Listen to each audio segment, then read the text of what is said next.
Hi all, this is Anjali and welcome to my channel. So this video is for those students जो अभी third semester BCA में जा रहे हैं. So bachelor of computer application आपके colleges शुरू हो रहे हैं, काफी कॉलेजेस शुरू हो गए हैं for the third semester classes. तो क्या रोड मैप होना चाहिए आपकी, क्या स्ट्रैटेजी होनी चाहिए जब आप थर्ड सेमेस्टर में जाते हैं ताकि आप एक अच्छी प्लेसमेंट और एक अच्छी इंटर्नशिप की उम्मीद कर सकें. सो क्या करना है, क्या सब्जेक्ट्स मोस्टली होते हैं एंड किस टॉपिक पे आपको पूरा पूरा पूरा ध्यान देना है. काफी सारी यूनिवर्सिटीज में data structure and algorithm topic जो होता है वो या तो सेकेंड सेमेस्टर में होता है या फिर थर्ड सेमेस्टर में होता है. सो ये आपका सबसे इंपॉर्टेंट चीज होनी चाहिए जिसके ऊपर आप थर्ड सेमेस्टर से काम करना शुरू कर देंगे. That is your second year of BCA. So second year of BCA में जब आप आते हैं तो इस टाइम तक आप C या C++ दोनों में से एक लैंग्वेज कर चुके होते हैं. तो या तो आपकी C हो चुकी है या C++ हो चुकी है.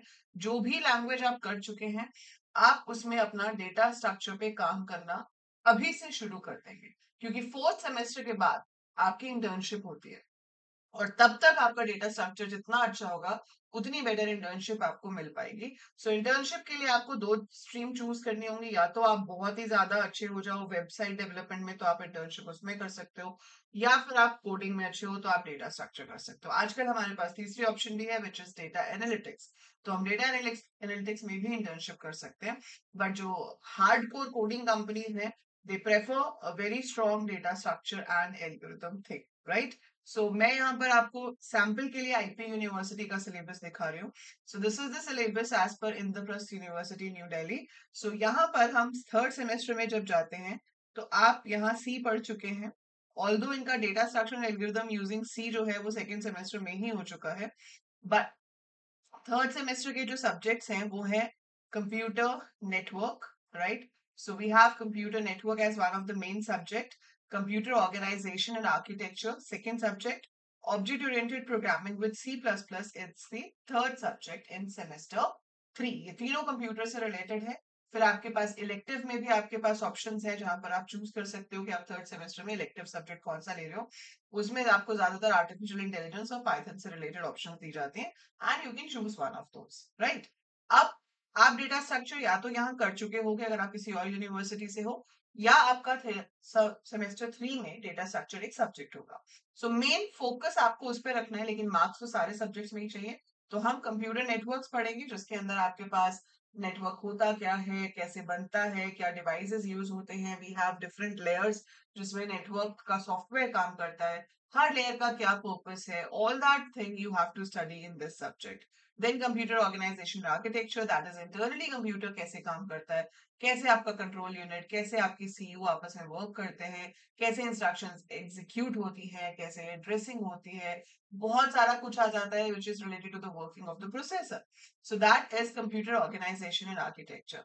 And object oriented programming C++ के थ्रू आपको यहाँ पर सिखाई जाती है अगर आपने इनिशियली सेकेंड सेमेस्टर में नहीं करी है. If you are in some other university, this is specific to IP university. ठीक है, तो ये आपके पास जैसे मैं आपको बता रही थी कि we have number of options जो इलेक्टिव हम चूज कर सकते हैं. अगर आप डेटा साइंस एनालिटिक्स में जाते हो तो ये ऑप्शंस हैं. तो ये इसके ऊपर मेरी एक डिटेल वीडियो मैं आपको प्रोवाइड करूंगी कि आपको इसमें से कौन से वाले बेस पे जाना चाहिए in your elective subject. So we will talk about that. But इसी PDF के अंदर आपके पास डिटेल सिलेबस भी दिया हुआ है सेमेस्टर 3 का. अभी मैंने आपको ओवरव्यू दिखाया है.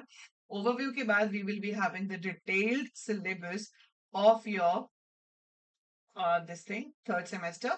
यहाँ पे तो अभी वही तीनों सब्जेक्ट्स के नाम दोबारा से आ गए, इनके क्रेडिट्स कितने हैं वो आ गए.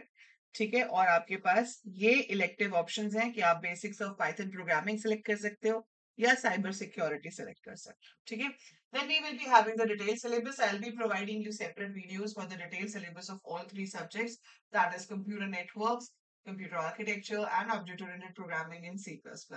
इसके साथ साथ आपका जो रोड मैप है, जो आपकी स्ट्रैटेजी है, वो ये होनी चाहिए कि ये तीन सब्जेक्ट्स तो अच्छे से करने ही है, क्योंकि हमें अपना परसेंटेज अच्छा बना के रखना है. परसेंटाइल सही रहना चाहिए, प्लेसमेंट में हेल्प करता है. एंड आपको side by side competitive programming की प्रैक्टिस करनी है. बहुत सारी वेबसाइट्स हैं. There is a website called LeetCode there's a website called Hackers Rank, there's a website named Geeks for Geeks. वहां से आप डेटा स्ट्रक्चर की प्रॉब्लम्स लेके सॉल्व कर सकते हो. पहले इजी लेवल वाली करो, फिर मीडियम पे जाओ, धीरे धीरे अपना डिफिकल्टी लेवल इंक्रीज करते रहो and make it a practice कि भाई मुझे रोज आधा घंटा 1 घंटा प्रोग्रामिंग की प्रैक्टिस करनी ही करनी है. So if you really want to be into a good company, you are really looking forward for a good career in software development, तो you have to put in efforts. आपको efforts डालने पड़ेंगे और जितनी जल्दी आप एफर्ट्स डालना शुरू करोगे उतना आपके लिए अच्छा होगा.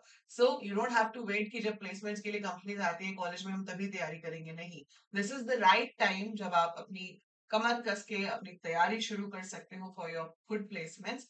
सो अभी से अपने डेटा स्ट्रक्चर एंड एल्गोरिथम्स की प्रैक्टिस करना शुरू कर दीजिए. सी में, सी प्लस प्लस में, अगर कुछ यूनिवर्सिटीज हैं जहां पर जावा पहले करा दी गई है तो आप जावा में भी कर सकते हैं. But the best language to practice DSA is C plus plus. So go ahead, practice in that. और मैं तो हूं ही आपकी हेल्प करने के लिए, तो उसके लिए आप चैनल को सब्सक्राइब कर लीजिए. चैनल पे आपको डेटा स्ट्रक्चर की पूरी प्लेलिस्ट मिलेगी. Along with that you will be getting playlist for all these 3 subjects, that is computer architecture, computer networks and programming in C plus plus. C plus plus की तो already है आपके पास playlist, तो आप उससे देखना शुरू कर सकते हैं.